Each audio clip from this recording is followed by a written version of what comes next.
Good day. I want to talk a little bit today about mindfulness of thoughts. And I'd like to start with a story from Pema Chodron in her book, Wisdom of No Escape. The story goes like this. There's a woman who's running in the jungle away from some tigers, and she comes to a cliff, and to get away from the tiger, she goes down the cliff by scaling down a vine. As she gets to the bottom of the cliff and she looks down, she sees more tigers waiting there to eat her. So she starts to go back up the vine, and just above her she sees a mouse, and the mouse is nibbling on the vine that she's on, getting ready to gnaw through it. So in that moment she turns to the right and she sees a bunch of strawberries growing in a crevice right there on the cliff next to her. And she reaches out and she grabs some of the strawberries and she pops them into her mouth and she enjoys them. So faced with danger above and below, this woman makes the choice to do something that's pleasant and brings her joy. In these times of the coronavirus, we have a choice on what we rest our attention on. So what I'd like to do to start out is have us close our eyes for 30 seconds and count the number of thoughts that we have. So you don't have to do anything special, just close your eyes and we'll start to count our thoughts. Go ahead and start.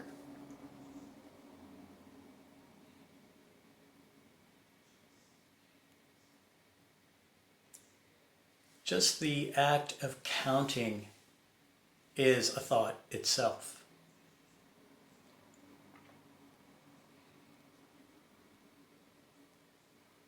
Planning, worrying. The train of thoughts is endless. Okay. You can stop. Open your eyes. So it was a short experiment. How many of you had 5 or less thoughts? Raise your hand. How about between 5 and 10 thoughts? Go ahead and raise your hand. 10 or more thoughts. So what I'm trying to point out here is we're all thinking that's what our mind does. That's its role, its job. Which reminds me of this cartoon that I recently saw and getting ready for this talk. And it shows 2 monks sitting next to each other, and one monk is leaning over and saying to the other one, "Are you not thinking what I'm not thinking?"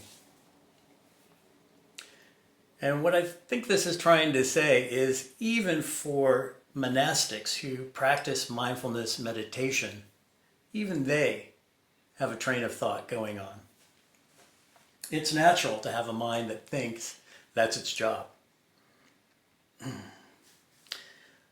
So neuroscience has been studying our brain and our mind for quite a long time. Recently in 2005, 2 major studies came out. And they both pretty much concluded a lot of the same things. One study found that the average human being has between 12 and 60,000 thoughts a day, which when you do the math is roughly 42 thoughts a minute or 1 thought a second. They also found that 80% of our thoughts are negative, and 95% of the thoughts are repeat thoughts. As they got into the research, what they found was, or what they concluded was, 97% of our worrying thoughts are baseless and result from unfounded pessimistic perception. Pema Chodron has this to say in her book, When Things Fall Apart. The most difficult times for many of us are the ones that we give ourselves. So what it's implying is the activity in our minds are actually causing our suffering, and it's less about the external environment coming in to cause suffering. We know from neuroscience that when you have negative thoughts or you're in a persistent negative state, your body generates cortisol. And cortisol is enormously damaging on the body. It damages your overall health and your immunity system, as well as damage your hippocampus. And the hippocampus is the center of laying down new memories in your brain. So what this implies is even if you are having pleasant and positive experiences throughout the day, it's hard for your brain to record them and remember them because the cortisol is damaging that part of your brain that's responsible for remembering.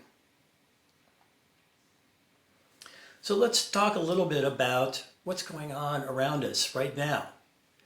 The coronavirus is surrounding us in fear, anxiety, panic, and just general depression. How is this coming up? I mean, where are we finding all of this? Well, just tapping into our popular media and news, the headlines do not contain any positive news whatsoever. Just the other day when I was scanning the headlines read, "Coronavirus in the USA, how fast is it growing?" "New York City doesn't have enough ventilators." "Rural America braces for the coronavirus." All of these headlines just full of panic, anxiety, and fear. And then let's just think about how we're dealing with the coronavirus by social distancing and shelter in place. The American Psychological Institute has this to say about isolation. Isolation leads to loneliness in human beings. And human beings, when they're subjected to loneliness for long periods of time, it activates our flight or fight response center in our brain. In addition, it negatively affects our immune system. So we're doing tremendous physical and psychological harm to ourselves simply by being in the situation that we are finding ourselves in today. But at the end of the day, each of us as human beings has an overwhelming desire to be happy, to be joyful, to be safe, to experience abundance. But the question is, how do we do this? How do we find joy and happiness when we're constantly being bombarded by negative information, by fear and panic, and by isolating ourselves in our homes by ourselves? I like to think of it as this. Our minds have evolved over the millennia to have a negativity bias because in our very early evolution, our mind needed to identify dangers around us to keep us alive so we wouldn't be eaten or hurt or harmed. And those same parts of our brain are with us today, ever scanning the area around us for danger. But the reality is, the bulk of the time, we don't have to be using that part of our brain, yet it is highly overactive. Jack Kornfield, my teacher, has this to say. One of the very first insights that students who are coming to meditation have when we first sit them down to get quiet, to breathe, to scan their body, when they get to the end of their meditation, what they will often exclaim is, "I couldn't stop thinking." So the question we have to answer is, how do we move from a negativity bias in our thinking to a more positive bias in our thinking? The source of inspiration for my talk today actually comes from Eckhart Tolle. and he gave a talk recently online called Transcending Fearful Thoughts. And he has this to say, quote, "All it requires is a little bit of awareness. The awareness of what is going on in your mind. To recognize but not identify with what is going on in your mind. It is a background awareness of what is going on in your mind," unquote. So what I take that to be is we need to develop mindfulness of our mind. So how do we develop that? So I like to take it in the following way. I would like to encourage you to become a dispassionate observer of your own experience. Or another way of putting it is, I want you to become the loving awareness that is the observer of the thinking of your mind. So that's where I think we get it wrong here in the West when it comes to mindfulness and meditation. We believe that mindfulness and meditation is the absence of thought. And it's quite the opposite. It's just the awareness of what is going on. And I think this cartoon that I came across in doing this talk sums it up perfectly. There's a picture of a Zen monk, and he's sitting on his pillow, and he's got a birthday card in his hand. In the bottom of the screen it says Zen birthday card, and then the little thought bubble above the monk says, "Not thinking of you." So what are the content of the thoughts that we're having? Well, they could be anything, but if we simply put some description about the types of thoughts, the thoughts can come to us in the form of words, pictures, ideas, visions, fantasies, planning, all sorts of different types of thought. When people sit down and they become familiar with the content of their thought, there's a moment of clarity that comes upon them. When we just realize how much is going on there inside of our head and how identified we are with our own thoughts. And when we become aware of our own minds, we have this moment of opening, this moment of liberation, where we can see how our beliefs and our vision of the world are completely distorted in some cases from the actual reality of what's going on out there. I remember my first realization that this was true for me. I was sitting at my very first meditation and Dharma talk at San Francisco Insight Meditation, and the teacher late in the Dharma talk said the following: "Your thoughts are not facts." And that was a real breakthrough statement for me, because when I sat with it quietly for just a moment, even though there was resistance to believing that it was true, when I examined it, I realized it was true. It was a total aha moment for me. So how do we work with our thoughts? Right now, many of us have a running train of thoughts that are based in fear and worry and panic, given the situation that we find ourselves in. So I like to try to use the following method. I like to see our thoughts as a train, and I like to see myself as the dispassionate observer of that train going by. So I'm standing by the train tracks, and the train is coming by, the engine being the head, and each of the cars that comes after the train engine is a thought, and each thought is connected to another thought, to another thought, to another thought. So as I'm sitting in meditation, or I'm going throughout my day, what I try to do is I try to observe what's inside of each of the train cars as it passes by, as I'm standing by the train tracks. It sounds simple, right? The reality is that each of these thoughts has an emotional content, it has some color, it has some vibration, it resides somewhere in our body, and so it can be quite alluring. So I find it quite useful to use the process of labeling to label the thought. This is a thinking thought, this is a worry thought, this is a fantasy, this is planning. This way we get a little bit of distance from our thoughts. Thoughts are very sticky, they want to draw us in.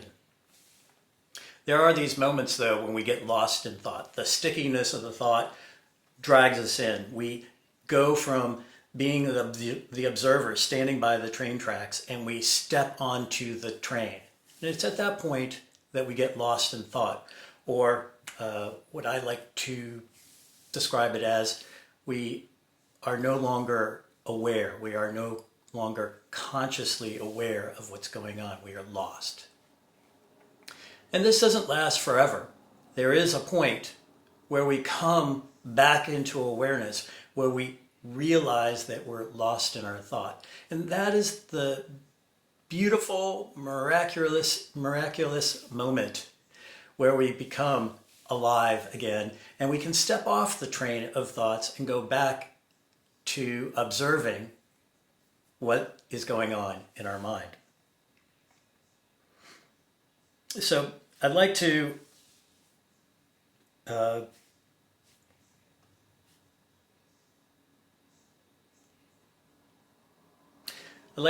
talk about some of the ways that we might be able to shift our thoughts. How do we get out of the chronic pattern of negativity and negativity bias in our mind? Well, everything is a practice. If you want to have positive thoughts, you need to practice at it. Your mind is already going to dream up negativity ones. We've already seen that neuroscience shows that our mind is wired to go to the negative.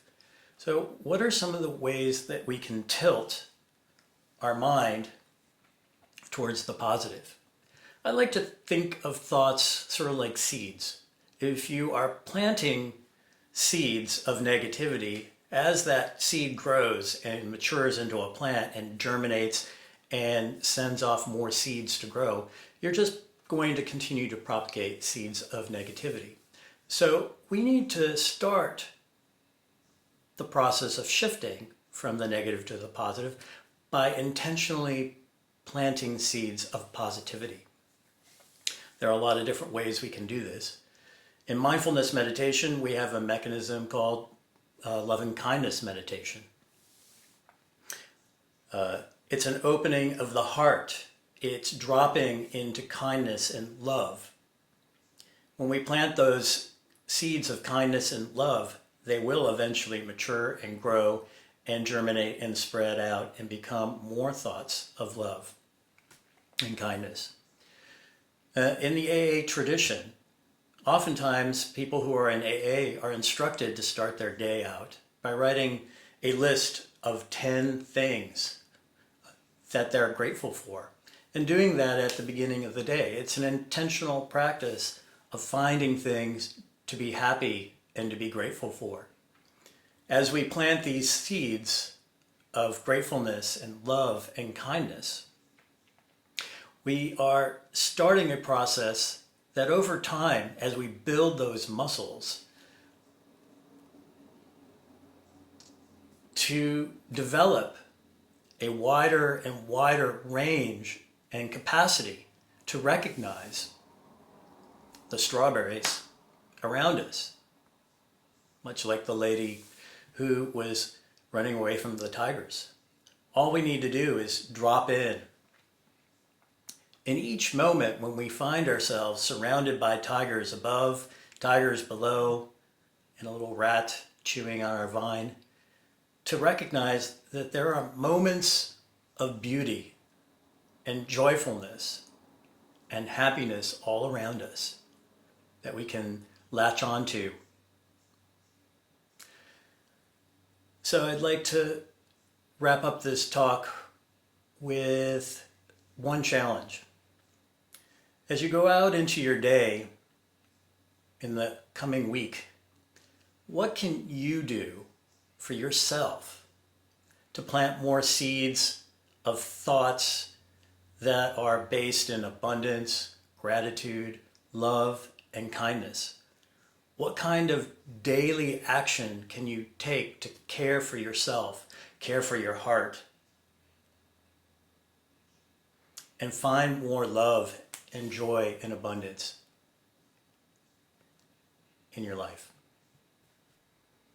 Thank you for joining me.